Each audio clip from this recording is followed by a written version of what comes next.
Assalamualaikum, ketemu lagi dengan aku Pipin Nurista. Kali ini aku mau berbagi pengalaman kehamilanku. Aku bakal kupas tuntas mengenai cerita kehamilan pertama dan kehamilan keduaku. Cerita keguguranku, gejala keguguran yang aku alami, dan gimana caranya sampai aku bisa hamil lagi dengan segala perjuangannya. Tonton terus videonya sampai habis.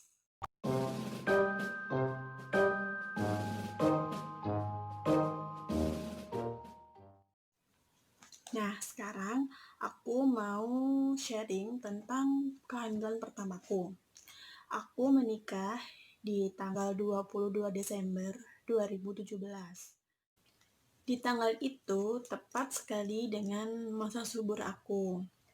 Terus di akhir Januari, aku telat haid dan aku coba tes. Alhamdulillah hasilnya positif. Seneng banget kan langsung diberi kepercayaan. Akhirnya aku beli beberapa test pack untuk lebih meyakinkan. Dan alhamdulillah juga semua hasilnya saat aku tes itu positif. Udah deh, drama morning sickness dimulai. Mual, pusing, segala macamnya. Menurut hitungan, berarti kan usia kandunganku saat itu 4 week ya. Terus aku rencana mau periksa ke dokter itu di usia 8 week supaya bisa kelihatan detak jantungnya di saat periksa. Soalnya aku rekomen dari teman-teman aku tuh mereka periksa saat usia 4 week, 5 week itu belum kelihatan detak jantungnya. Jadi disuruh balik lagi 2 minggu kemudian. So, aku sabar dulu sampai usianya 8 week. Nanti aku mau cek ke dokter. Terus aku inget banget pokoknya 1 minggu setelah aku tes pack itu kan aku pergi keluar sama suamiku untuk beli jagung bakar, habis itu pulang lagi. Nah, sampai di rumah aku tuh lihat kalau aku ternyata keluar flek. Aku worry banget kan, terus aku searching di Google. Katanya sih itu karena adanya perlekatan pada rahim dan fleknya nggak akan keluar lama, paling cuma 1 hari. Nah, di situ aku bisa sedikit lebih tenang. Tapi ternyata flekku keluar selama 3 hari berturut-turut. Aduh, udah feeling gak enak kan. Terus akhirnya aku langsung buat appointment sama dokter kandungan yang cukup direkomendasikan di kotaku. Nah, saat itu aku juga baru tahu kalau ternyata periksa ke dokter kandungan itu nggak bisa langsung daftar, langsung periksa gitu, enggak, karena antriannya panjang banget. Terus aku kan datangnya jam 9 malam, kebetulan buka prakteknya jam 9 malam. Dan saat giliranku masuk, aku ditanyain sama dokternya, HPL-nya kapan, terus ada keluhan apa. Jadi kan aku ceritain kalau aku ada flek selama 3 hari berturut-turut. Terus sama dokternya langsung disuruh baring, terus langsung di USG. Terus saat USG dokternya tuh lumayan lama liatin layar monitor. Di situ dokternya ngomong kalau menurut perhitungan usia janinnya sekarang udah 8 week, tapi di USG masih 5 week. Kayaknya janinnya tidak berkembang, harus dikuret ini. Dokternya langsung ngomong gitu. Saat itu aku nggak bisa ngomong apa-apa, kaget langsung dicek seperti itu kan. Terus setelah dicek, dokternya jelasin lagi ke aku. Katanya menurut perhitungan kan 8 minggu. Tapi di USG masih 5 minggu. Kita tunggu aja dulu selama 2 minggu ke depan. Barangkali perhitungannya yang salah. Tapi kalau minggu depan ukuran janinnya masih segini, berarti fix janinnya tidak berkembang dan harus dikuret. Terus aku juga dikasih suplemen untuk ibu hamil dan penghilang flek. Juga aku nggak boleh capek-capek harus bed rest di rumah. Oke lah, saya sama suami masih optimis ada harapan. Terus kita rencana mau periksa ke dokter yang lain untuk cari second opinion. Nah, saya ingat banget seminggu setelah periksa di dokter yang pertama itu, saya tuh ngalamin sakit perut banget. Itu tuh hari Sabtu. Hari Sabtu malam saya sakit perut sampai pagi. Terus akhirnya hari Minggu pagi jam 6 saya dibawa ke UGD. Kejadian itu tepat 1 minggu setelah saya periksa di dokter yang pertama. Habis itu saya di UGD kan diperiksa sama dokter jaga. Dokter jaganya ngecek, ya memang saya udah pembukaan dan itu keguguran. Akhirnya saya disuruh nunggu dokter kandungan, datangnya jam 9 pagi untuk dikuret. Nah, sambil saya nunggu dokternya datang, sambil persiapan, saya ke kamar mandi kan, saya mau kencing. Nah, di situ itu kayak ada keluar gumpalan darah kecil gitu yang keluar. Habis itu saya ngomong ke susternya, katanya, oh iya memang itu salah satu yang akan kita bersihkan nanti Bu, darah-darah yang akan kita bersihkan nanti gitu. Oke, akhirnya saya dioperasikan. Saya di bius total, terus operasinya itu nggak lama, mungkin cuma berjalan sekitar setengah jam aja. Habis itu saya disuruh nunggu sampai efek biusnya itu hilang dan saya boleh pulang, jadi nggak rawat inap. Oke, setelah itu aku istirahat total di rumah kan. Terus ada jadwal kontrol 1 minggu kemudian. Alhamdulillah selama itu saya nggak ada keluhan apa-apa. Terus saya juga sempat tanya ke dokternya, kapan boleh hamil lagi setelah kuret. Katanya sih untuk pemulihan rahim itu biasanya 3 bulan udah bisa untuk hamil lagi. Just info aja guys, untuk biaya kuret saat tahun 2019 itu aku habis 6 juta sekian. Itu tanpa opname ya. Beda lagi kalau kondisi kita yang mengharuskan untuk opname itu pasti ada biaya tambahan yang lain. Next, setelah pulang dari kontrol, aku jalan-jalan kan ke mall sama suamiku. Karena bosan aja di rumah, seminggu istirahat total, jadi pengen jalan-jalan lah sebentar. Habis itu, malamnya setelah pulang jalan-jalan tidur, kalian tahu apa yang terjadi guys? Menurutku ini yang paling serem sih. Jadi setelah pulang dari jalan-jalan kita tidur, terus tengah malam sekitar jam 1-an tiba-tiba aku pendarahannya banyak banget, sampai ke spray, sampai ke lantai-lantai, dan itu aku ngerasain pusing, nggak kuat untuk jalan. Jadi awalnya itu aku cuma ngerasa sakit perut, terus aku bangun tiba-tiba sudah banyak darah, dan aku pakein pembalut yang night super besar itu 1 menit udah bocor, sampai aku lemas karena ngeluarin banyak darah kan. Terus aku nggak sadar, jadi pikiranku tuh aku kayak di sebuah keramaian, terus banyak sekali orang. Habis itu di kepalaku tuh ada bunyi ngung gitu, sampai akhirnya aku sadar. Dan saat itu posisiku lagi di lantai, lagi dipegangin kepalaku gini sama suamiku, dan aku ngerasain nggak sadar seperti itu 2 kali lah kayaknya. Terus setelah sadar aku diangkat ke tempat tidur, dan itu pun masih keluar darahnya, sampai-sampai mau dibawa ke UGD.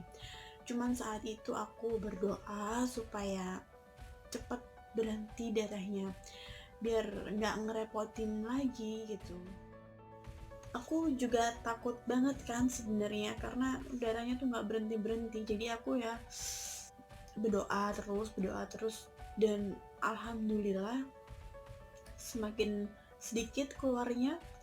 Terus aku udah nggak pusing, disuplai sama teh manis, terus akhirnya aku bisa tidur. Alhamdulillah banget masih diberi keselamatan dari kejadian itu. Karena banyak banget ya case perempuan meninggal karena pendarahan dan kehabisan darah. Jadi ya aku rasanya kalau membayangkan kejadian itu sih masih merinding rasanya sampai sekarang. Dan alhamdulillah setelah itu nggak ada keluhan apa-apa lagi, semuanya kembali normal, sehat, bisa aktivitas seperti biasanya.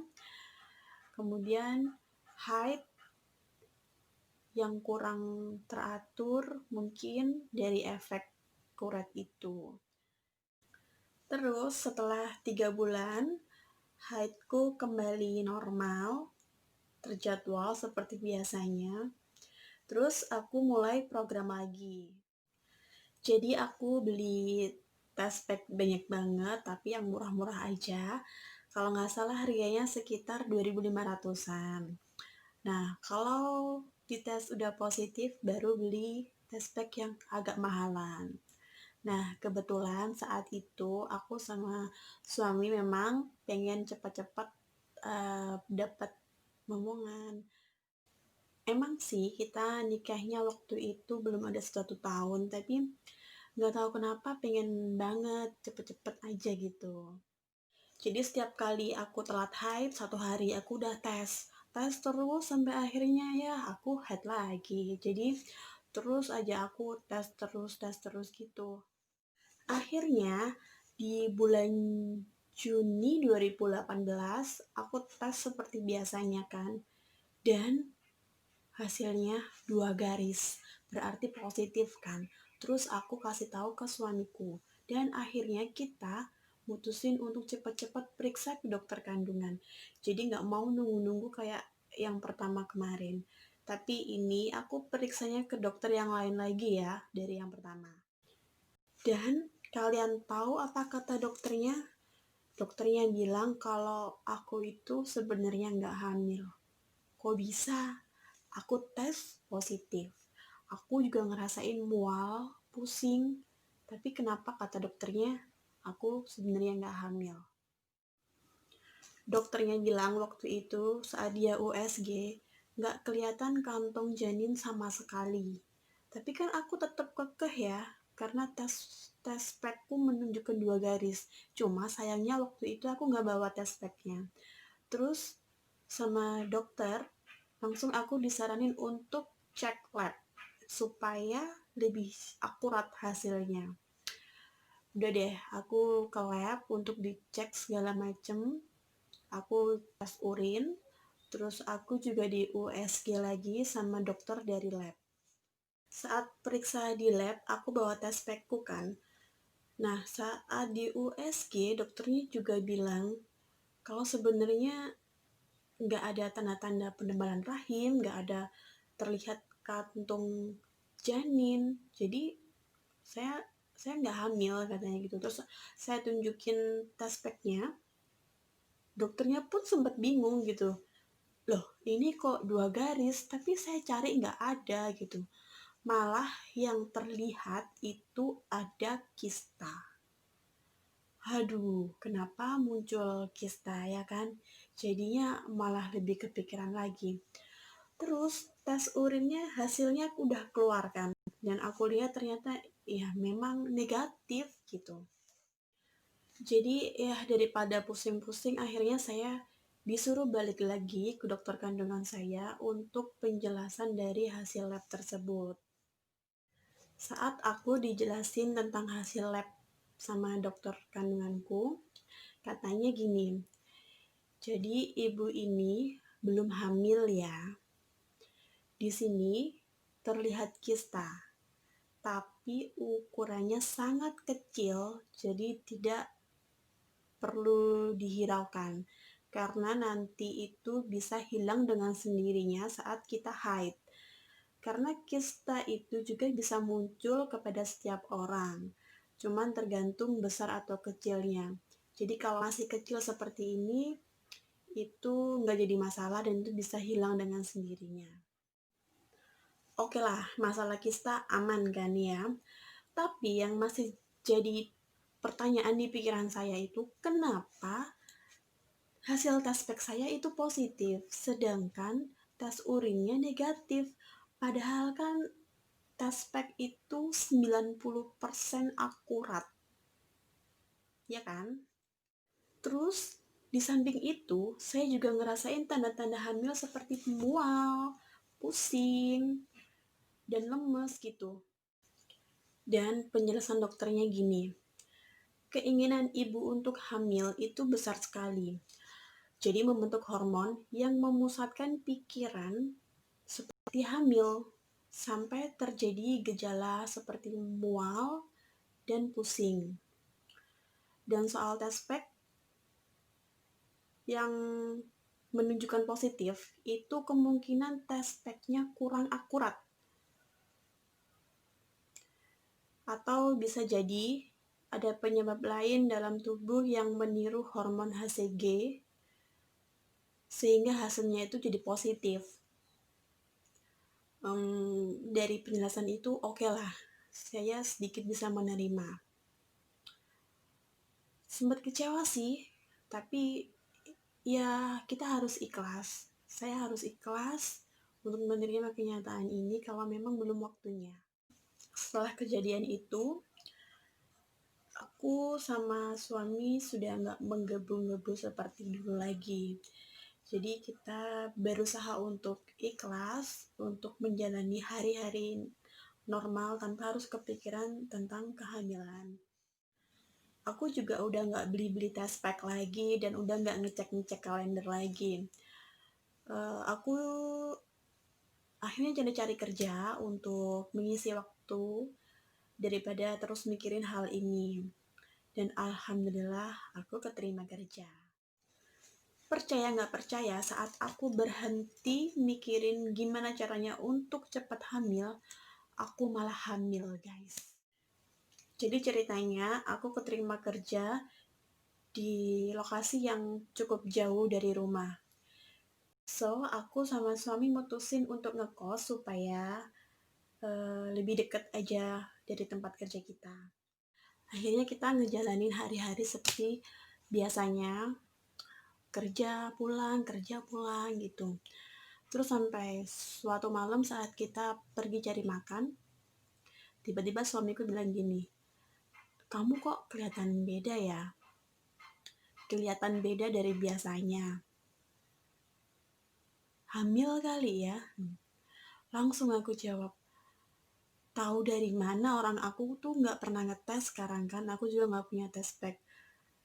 Aku nggak mau kepedean ngetes lagi, takut kecewa kayak kemarin.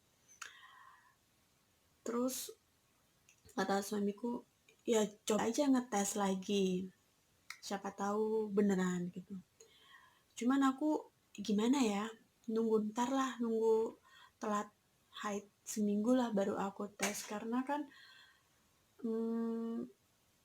takut kecewa gitu. Karena gimana sih rasanya kalau kita menggebu-gebu pengen terus hasilnya ternyata belum. Jadi aku tunggu dulu seminggu setelah tanggal haid terlewati, kalau memang aku belum mens, aku tes gitu. Sempet sih kepikiran tentang omongan suamiku tadi, tapi aku lebih mikirin untuk nggak mikirin itu. Jadi aku lewatin aja, aku aktivitas seperti biasanya. Sampai-sampai ketika aku lihat kalender, loh aku udah telat 6 hari dan aku juga belum datang bulan di bulan ini. Jadi aku mau beli tes pack itu rasanya takut, tapi aku juga penasaran karena kan belum haid kan. Akhirnya aduh gimana ya, akhirnya aku mundur lagi 2 hari lagi lah, nunggu 2 hari, kalau belum baru aku beli, gitu. Dan setelah aku tunggu 2 hari ternyata aku belum haid juga. Udah aku langsung beli test pack, aku tes besok paginya. Dan alhamdulillah positif. Jadi aku hamil di saat itu gitu. Aku kan beli tes pack banyak ya. Aku tes terus tiap saat, pagi, sore, malam aku tes terus dan hasilnya positif terus. Aduh, aku seneng banget tuh rasanya. Terus aku bawa ke bidan sementara untuk ini cek pertama dan biar dapat suplemen untuk ibu hamil.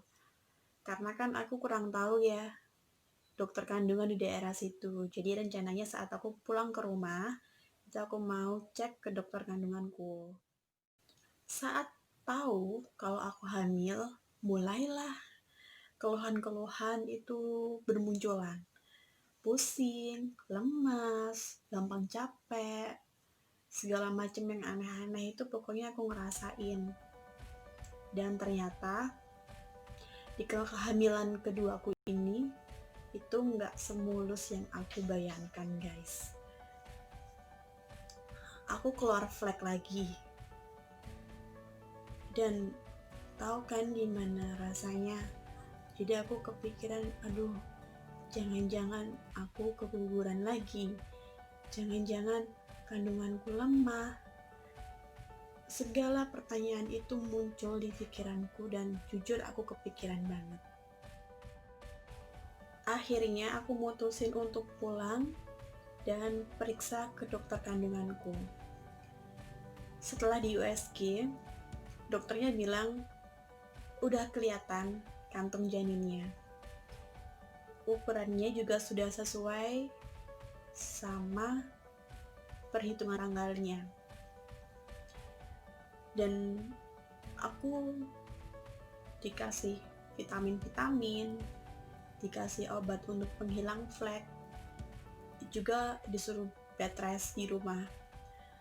Terus aku dikasih cuti 3 hari sampai 4 hari kalau nggak salah untuk istirahat di rumah kan. Dan alhamdulillah banget selama aku cuti flek udah nggak keluar lagi. Jadi kekhawatiranku udah hilang kan. Setelah cutiku habis, aku kembali masuk kerja lagi kan. Aku bawa kerja dan saat aku ke kamar mandi, aku ngeliat fleknya muncul lagi.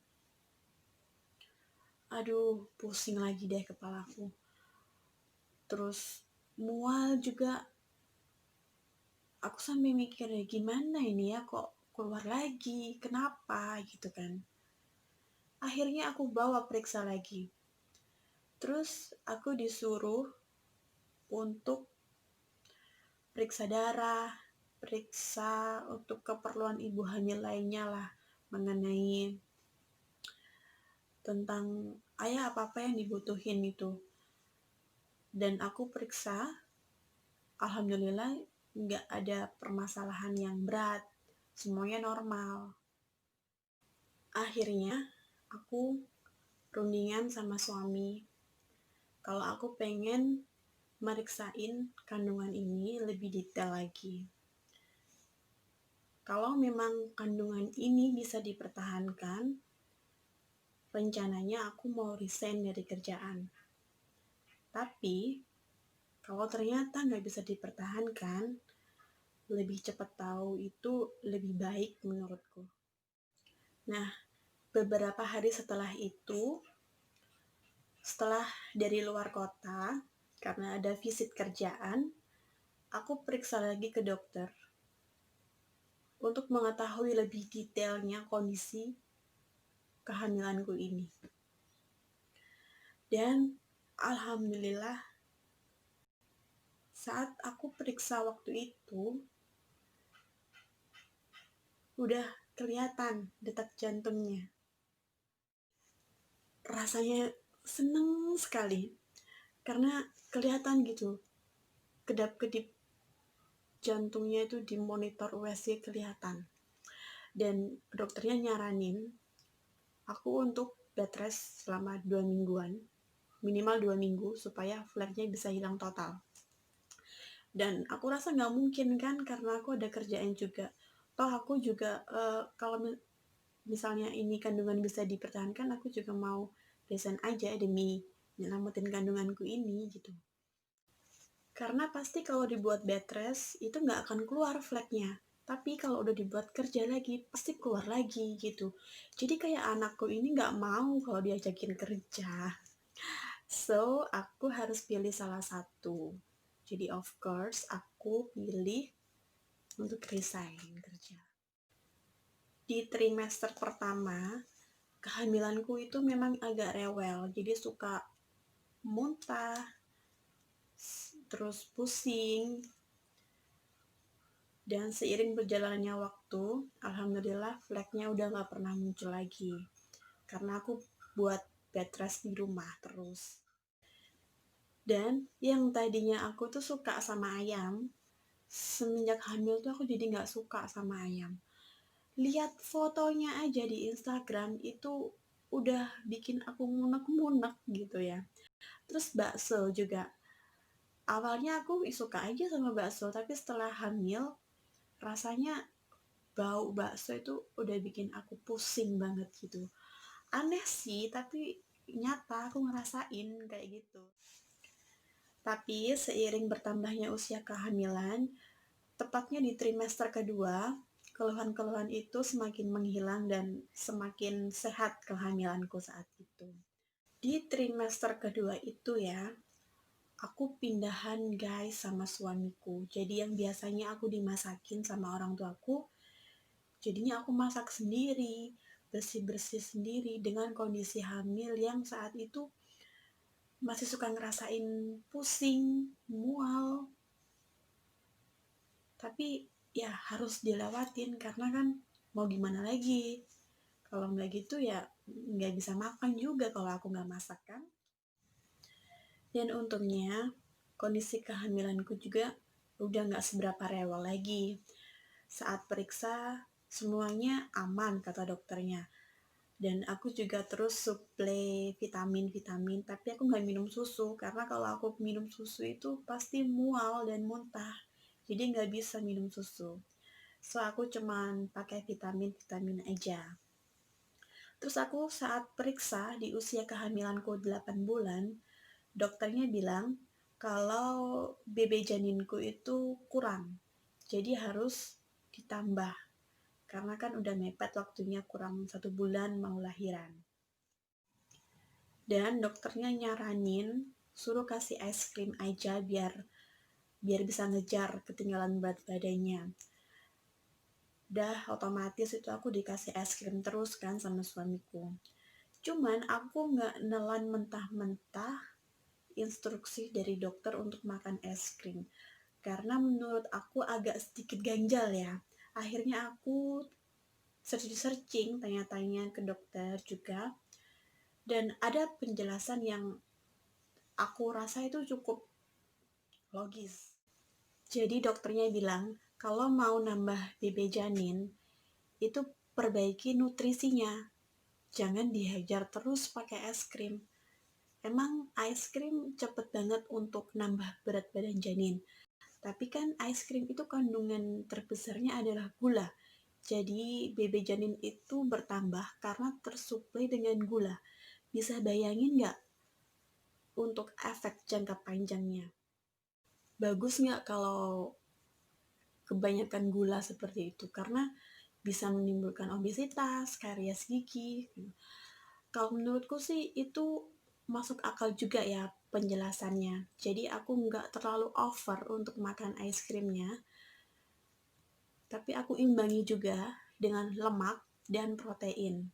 Dan alhamdulillah di pemeriksaan selanjutnya berat badannya sudah bertambah banyak dan udah cukup lah kata dokternya. Dan tahu nggak, aku mengetahui jenis kelamin janinku itu di saat periksa terakhir, saat usia 35 week. Karena di saat periksa-periksa sebelumnya itu nggak kelihatan, terus kadang juga lupa tanya, jadi kayaknya harus sabar dulu nunggu mau lahiran gitu taunya. Dan itu juga nggak masalah sih buat aku. Dan di usia 7 bulan, saat periksa aku udah dikasih tahu kalau memang bayiku itu sungsang. Jadi aku harus sering sujud, sering olahraga biar bisa muter, karena kan kesempatan muternya itu juga masih ada kan. Jadi aku usahain. Tapi sampai di week ke-35 kakinya tetap di bawah, tetap sungsang. Dan itu yang mengharuskan untuk aku lahiran secara sesar. Di saat usia kandunganku 9 bulan kurang 1 minggu, aku udah mulai ngerasa mules. Terus aku periksa kan ke dokter. Nah, setelah dicek di USG, dokternya bilang kalau bayinya masih sungsang. Jadi, harus dioperasi. Kalau lahiran normal nggak mungkin karena itu berbahaya bagi janin. Nah, setelah dilihat ukurannya sudah pas, semuanya sudah memungkinkan untuk dilahirkan, jadi aku dikasih pilihan mau dilahirkan sekarang atau nunggu HPL-nya. Nah, kalau dilahirkan sekarang itu otomatis aku harus langsung check in, ngurusin semua administrasinya saat itu juga, dan dioperasinya besok, keesokan harinya baru dioperasi. Kalau aku nunggu HPL, nanti takutnya mulusnya semakin menjadi-jadi, dan belum ngurusin administrasi segala macam, itu bisa tambah lebih sakit dan tambah bingung alias ribet. Terus setelah aku rundingan sama suamiku, akhirnya kita mutusin buat langsung check in saat itu. Karena menurut kita kan sama aja ya, mau nanti atau sekarang sama-sama operasinya. Jadi biar nggak terlalu ribet, mendingan sekarang. Karena kan kita bisa lebih santai juga untuk ngurusin segala macamnya. Jadi yang awalnya kita mau periksa aja, itu ternyata langsung suruh lahiran untuk besoknya. Dan saat aku udah ngurusin administrasi, persiapan untuk masuk kamar, suamiku pulang buat ambil hospital bag yang udah aku siapin sebelumnya. Dan keesokan harinya, tanggal 11 Juli 2019, anakku Ibrahimovic Dovizio Anggara terlahir ke dunia dengan sehat, lengkap, tidak kurang satu apapun. Alhamdulillah, hilang semua rasa susah, sedih saat mendengar tangisan pertama anakku di meja operasi. Jadi gitu ceritanya tentang kehamilan aku mulai pertama sampai terlahirnya anakku ke dunia ini. Memang gak mudah ya, gak mudah untuk lulus ujian supaya bisa mendapatkan gelar seorang ibu. Karena pasti ujian setiap perempuan itu berbeda-beda. Mungkin saya diuji dengan cerita seperti ini, atau mungkin kalian juga punya cerita yang lain yang mungkin lebih ringan dari saya atau bahkan lebih berat dari saya. Yang penting harus tetap semangat, jangan pernah menyerah, selalu positive thinking, tetap berusaha dan berdoa supaya kita bisa melewati ujian ini. Semoga sharing pengalamanku ini bisa bermanfaat untuk kalian semua. Terima kasih. Wassalamualaikum warahmatullahi wabarakatuh.